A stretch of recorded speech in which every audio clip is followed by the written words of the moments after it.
Ẹ kú dédé àsìkò yìí ní gbogbo ibi tí ẹ ti ń gbọ́ mi nílé lóko tàbí lẹ́yìn odi. Ẹ jẹ́ kí a gbàdúrà. Bàbá wa tí Ọlọ́run wa, dúpẹ́ fún àánú àti ojú rere tí a rí gbà o. A dúpẹ́ nítorí pé ẹ jẹ́ ká la ògbólógbòó oṣù kẹjọ yẹn, ẹ jẹ́ ká là kọjá. Ọ̀pọ̀ omi ló sàn kọjá abẹ́ afárá, ṣùgbọ́n ẹ fi àánú dá wa sí. Ẹ jẹ́ kí a rí èní ọjọ́ ìsinmi àkọ́kọ́ nínú oṣù kẹsàn-án. Ògo ni fún orúkọ mímọ́ yín o. Ẹ sì jẹ́ ká wọnú oṣù bàbàbà láyọ̀ àti àlàáfíà.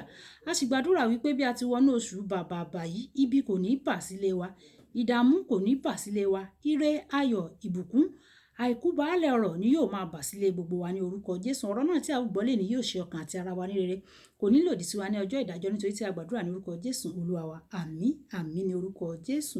Ìwé ọ̀run ṣíṣí tí a ti ọwọ́ olùṣọ́ àgùntàn Enoch Adeboye kọ. Àkòrí tí a ó gbé yẹ̀wò lénìí sọ wípé kìkì ọ̀rọ̀ kan. Èní ọjọ́ àìkú, ọjọ́ kẹta oṣù kẹsàn-án. Èní ọjọ́ àìkú, ọjọ́ kẹta oṣù kẹsàn-án. Àkòrí kìkì ọ̀rọ̀ kan. A ó mú àkọ́sórí wa nínú ìwé Mátíù orí ìkẹrin ẹsẹ̀ ìkẹrin. Mátíù orí ìkẹrin ẹsẹ̀ ìkẹrin tí ó kà báyìí pé ṣùgbọ́n ó dáhùn wípé a ti kọ̀wé rẹ̀ pé ènìyàn kì yóò wà láyé nípa àkàrà nìkan, bí kò ṣe nípa gbogbo ọ̀rọ̀ tí ó ti ẹnu Ọlọ́run jáde wá.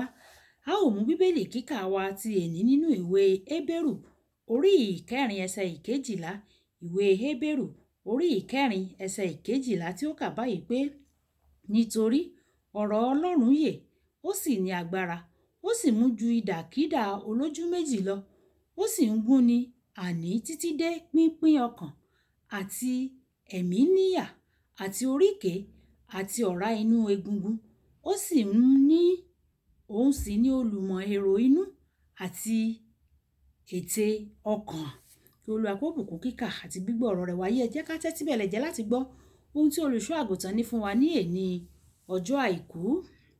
Ìwé orin Dáfídì orí kọkàndínlọ́gọ́fà ẹsẹ̀ àádóje wípé ìfihàn ọ̀rọ̀ rẹ̀ ó fún mi ní ìmọ́lẹ̀, ó sì fi òye fún àwọn òpè. Nítorí náà, nígbà tí Ọlọ́run bá rán ọ̀rọ̀ kan sí ọ, ìmọ́lẹ̀ ni ohun tí ó rán sí ọ. Ọ̀rọ̀ Ọlọ́run kan pàtó lè wọ inú ẹ̀mí rẹ. O lè ti máa gbọ́ tẹ́lẹ̀ rí, o lè ti kà á ní ìgbà ẹgbẹ̀rún, ṣùgbọ́n ní òjijì ọ̀rọ̀ Ọlọ́run náà yóò fò mọ́ ọ. Ìwọ yóò sì mọ̀ pé èyí ni ọ̀nà àbáyọ sí ìṣòro rẹ. Arákùnrin kan tó ní ọrọ̀ púpọ̀ ṣubú tó bẹ́ẹ̀ gẹ́ tí ó pinnu láti gba ẹ̀mí ara rẹ̀. Ó pinnu ní ọjọ́ kan láti lọ sí ilé ìwòsàn kí ó sì jó gan bí ẹni pé ó ń ṣe àjọyọ̀ lílọ rẹ̀. Nígbà tí ó dé ilé ìjọsìn, oníwàásù sọ̀rọ̀ nípa Sédrákì, Méṣákì àti Àbẹ́dínígò. Oníwàásù ṣàlàyé pé àwọn ọkùnrin Hébérù náà gbàgbọ́ pé Ọlọ́run yóò gbà wọ́n bí ó tilẹ̀ jẹ́ pé wọn kò mọ bí Ọlọ́run yóò ṣe ṣe. Ó sì gbà wọ́n. Ohun gbogbo tí ọkùnrin náà nílò láti gbọ́ kò ju èyí lọ o.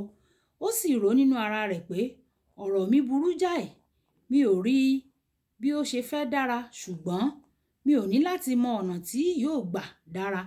Mo ṣáà mọ̀ pé yóò ní ìyànjú. Ó pinnu láti má ṣe pa ara rẹ̀ mọ́. Ní ọjọ́ tó ń sọ ẹ̀rí rẹ̀ yìí, ó ti ra ọkọ̀ 14 fún àwọn òṣìṣẹ́ rẹ̀. Ọ̀rọ̀ kan lásán ni ó gbọ́ o. Nígbà tí ọ̀rọ̀ Ọlọ́run bá tọ̀ ọ́ wá, lójijì ìmọ́lẹ̀ yóò wá. Ìmọ́lẹ̀ náà yóò sì lé gbogbo ìfarahàn òkùnkùn kúrò nínú ayé rẹ. Ohun gbogbo tí o nílò láti rí ìwòsàn kí o sì máa gbé nínú ìlera àtòkèwá ní kìkì ọ̀rọ̀ kan láti ọ̀dọ̀ Ọlọ́run. Ìwé orin Dáfídì orí ìkẹtàdínlọ́gọ́fà ẹsẹ̀ 20. Nígbà tí Ọlọ́run bá rán ọ̀rọ̀ kan sí ọ, yóò wá pẹ̀lú agbára àti ìgbàgbọ́ tí o nílò láti gbà á kí o sì rìn nínú rẹ̀ pẹ̀lú ìgboyà. Ní kété tí o bá ti gbà á pẹ̀lú ìgbàgbọ́, nígbà náà ni yóò di òtítọ́ fún ọ. Ní ẹ̀ka ayé rẹ wo ni o kò tíì máa rìn nínú òmìnira gẹ́gẹ́ bí ọmọ Ọlọ́run?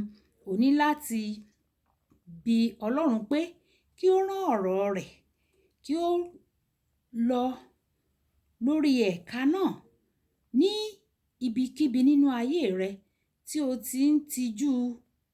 ti ń tijú tẹ́lẹ̀, ọ̀rọ̀ kan láti ọ̀dọ̀ Ọlọ́run yóò sọ ọ́ di kìnnìún ní ẹ̀ka náà. Ìwọ yóò di kò ṣeé mú.